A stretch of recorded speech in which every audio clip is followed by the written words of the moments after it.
Hey everyone, it's Nicole here today with a Unicorn Awesomeness card featuring some radiating rainbow rays.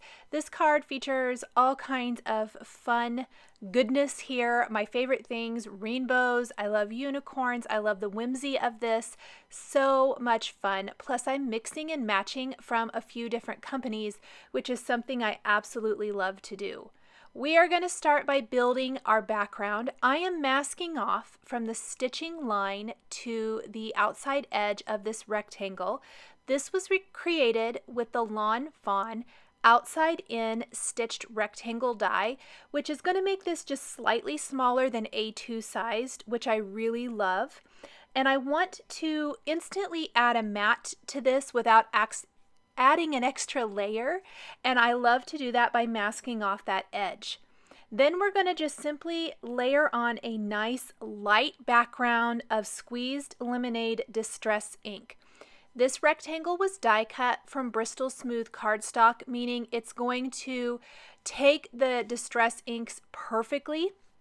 It's going to blend them beautifully. They're going to just go on to this cardstock so nice.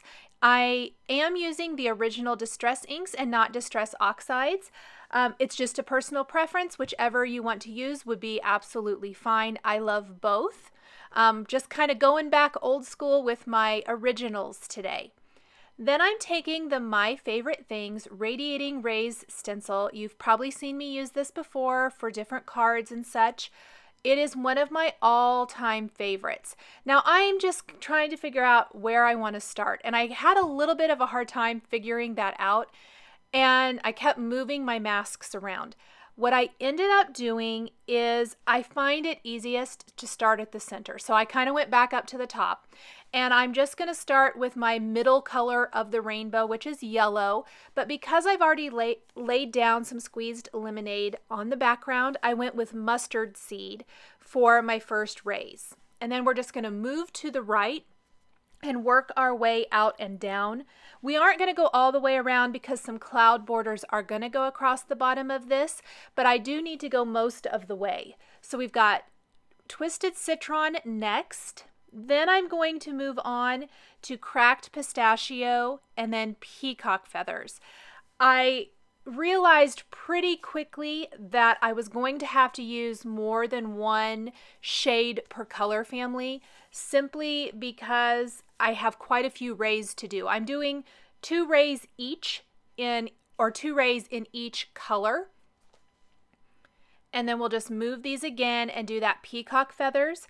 I am concentrating the ink towards the center of the stencil and lightening it towards the edge if possible. Some of these shorter rays where they don't have that far out to go, I'm pretty much inking the whole thing. And I'm also doing a little bit of a non-traditional rainbow in the fact that I'm not doing primary colors. I'm going more with a pastel theme with pinks and the limey green and the turquoise blues, things like that, and lilacs and things like that. After Peacock Feathers is Shaded Lilac, and I really needed one more color, and I've already gone to purple, so I did go with Blueprint Sketch, one of my go-to favorite colors. Even though it's called Blueprint Sketch, I definitely think it can go either way. It's one of my very favorite distress ink colors, and so I'm using it more as a dark purple for this card. Then we need to go back and work our way around to the left side. Well, I had to kind of count around, and I was trying to guess how many shades I needed to go all the way around and end at Spun Sugar, my lightest pink color. And I decided to go ahead and go back with Squeezed Lemonade next to the mustard seed and add those yellow rays right there and just try to darken it up enough so it'll show a little bit. I lifted my stencil and it shows well enough. That's going to allow me to use Carved Pumpkin, Candied Apple, sorry, I couldn't think of the name there for a second, Picked Raspberry, and Spun Sugar to round out my kind of pastel type of rainbow here. I did reuse my Post-it tape where I could. It tends to lose its stickiness if you use it more than twice. Plus, your ink blending tools can pick up some of that color that is on the Post-it tape and transfer it to the area you're stenciling. So I really recommend switching it out every couple of colors, definitely. And if you're changing from a dark color to a light color, I would probably use new Post-it tape as well.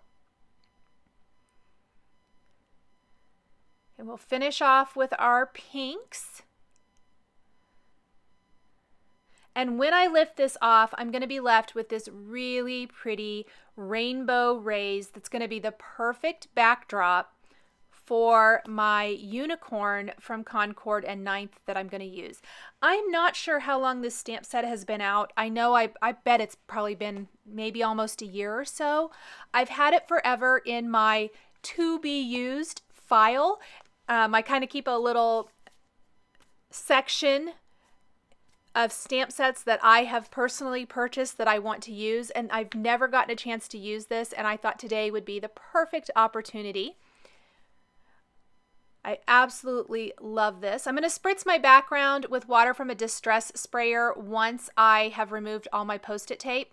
That wasn't quite enough. I wanted a little more distressing, so I went back in with a little bit more. This work surface I am using today is the new Tim Holtz glass mat. I am in love with it. It is so super easy to clean. Just a fantastic work surface. I cannot say enough great things about this. I'm really, really loving it. So we've got our background. It's time to build our borders, add our stamped greeting, and then stamp and color in our focal point, which is that darling unicorn from the Concord and 9th Unicorn Awesomeness stamp set. Everything else now is from this Stamp and Die collection, including the confetti, the sentiment, and this cloud border. The dies that go with Unicorn Awesomeness have the unicorn, confetti, the word magic, it's a little small word die, and then this cloud border. I love that there are so many components to build some really fun magical themed cards. I want to lay out kind of everything, make sure I'm leaving enough room for everything on my card. I did do 2 borders, one from vellum and one from white cardstock with that cloud border. I'm stamping my sentiment with VersaFine ONYX black ink. Because I'm using a Bristol Smooth cardstock base, and I'm using Distress inks, which are water-based, and then I'm going to use Zig Clean Color Real Brush markers, which are water-based. You can color over your Distress inked background with the Zigs. So any of those little areas in the sentiment where they got a double line that you can add color to, I'm going to add color to because this card is all about rainbows. I've attached my cloud borders along the bottom edge, and then I am taking similar colors in my Zigs to what I used in Distress ink and coloring in those little areas along the letters. And you can see that it makes that sentiment totally pop. I really love how it looks for this sentiment rather than leaving it just black. I think it adds a lot to this, even though it's a really small thing. Sometimes the tiniest little things that you can do for your cards make the biggest impact, and I think this is one of them. You wouldn't think so, but if you go back and look at what it looks like without the color compared to adding the color, it's definitely a game changer. I love it. So we've got our sentiment. Let's set that aside and stamp our unicorn. What I love is there is the closed eye as is. If you stamp the unicorn as is, you can also take the eye and make your unicorn have an open eye. And I decided I wanted an open eye, and I'm going to just take a small acrylic block and my VersaFine ink and stamp that eye before I start coloring. Again, this is a scrap of Bristol Smooth cardstock. This is the only cardstock I use when using Zig Clean Color Real Brush markers. I know it's probably one of the most asked questions I get is what cardstock do I like for these, because a lot of you are like me and maybe didn't love the Zig markers Until I found this cardstock, I was not a big fan, and now I can't use them enough. I absolutely love this cardstock for coloring in images with these markers. I like to lay down my dark color first and then blend out with my lighter marker, and I'm just cleaning the tip of my marker quite a bit as I go so that I don't drag that color out too much. Now, to go with my rainbow theme, the tail and mane and unicorn horn on my image are all going to be rainbow color. And this was really fun, I think, to color. I've got 2 shades per color family. I've got the pinks. I've got some kind of yellow orange. I combined that. I've got a bluish purple. I've got a green, yellow green, a limey green, and then the turquoise kind of aqua color. And once you start getting that color down into the tail and the mane, the brightness and fun of this just really pop and bring this cute unicorn to life. The eye, I'm going to use a little light blue to color in the iris. And then let's get that mane colored. Again, the same thing, just kind of switching back and forth between my markers, getting all of that color in. And I contemplated doing the unicorn horn a solid color, but opted to not do that and to actually do some of the rainbow colors that I used throughout the mane and tail. A little pale pink for the inside of the ear and also the cheek are going to add a lot of character. I'm a big fan of any small things you can do like that to add some interest. We're going to do even a few more little things here once we get our unicorn die cut using that coordinating unicorn awesomeness die from Concord and 9th. Now I want to attach my unicorn.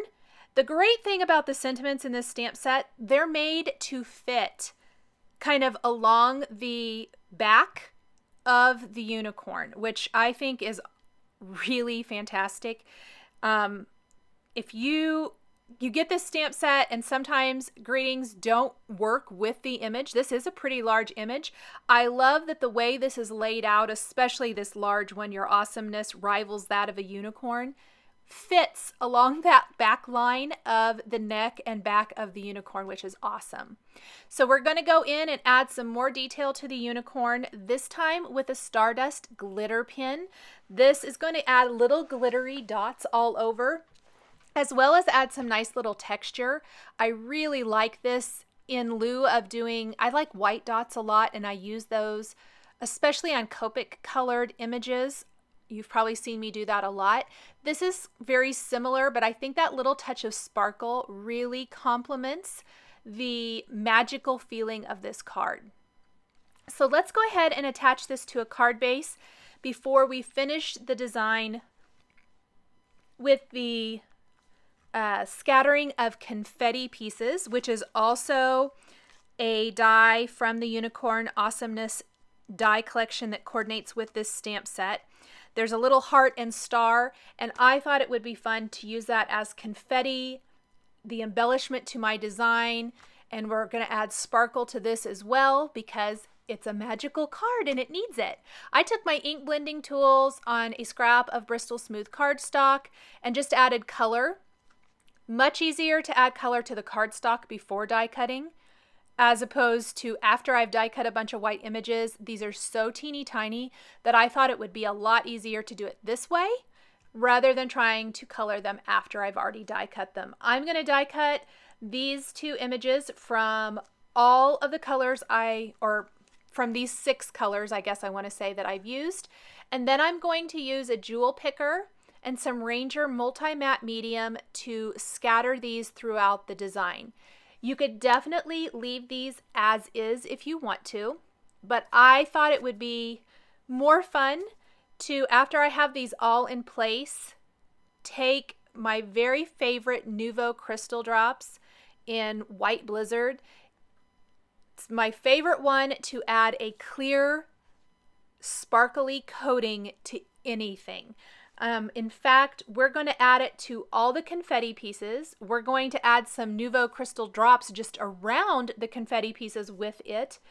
And then I'm going to use it to color in the unicorn horn so that it's nice and sparkly as well. So we've got the sparkles from the Stardust glitter pin all over our unicorn. We've got sparkly confetti everywhere and the sparkly unicorn horn. And I think that really works for a magical unicorn type of card. And these are just fantastic. It looks a little bit milky when it goes on, so it's going to be, as it dries, it's going to dry completely clear, and you're going to be left with iridescent, sparkly embellishments, the iridescent, sparkly unicorn horn, so you'll totally be able to see the colors of markers underneath that sparkle. It's just going to add that awesome sparkle to that. And then the last thing I did for my card after finishing all of my sparkles and Nuvo crystal drops and all of that is I took glossy accents and did a little dab of that right over the eye so that the eye would be nice and glossy once it's completely dry and have a little bit of dimension to it. Thank you guys so much for joining me today for this Rainbow Unicorn Awesomeness card featuring some of my favorite stamps and dies, mixing and matching different companies. The supplies I used to create my card are listed and linked below the video here on YouTube. Here are a couple more cards that you might be interested in. Thank you guys so much for joining me today. Please be sure to visit my blog for a fantastic giveaway, and we'll see you next time.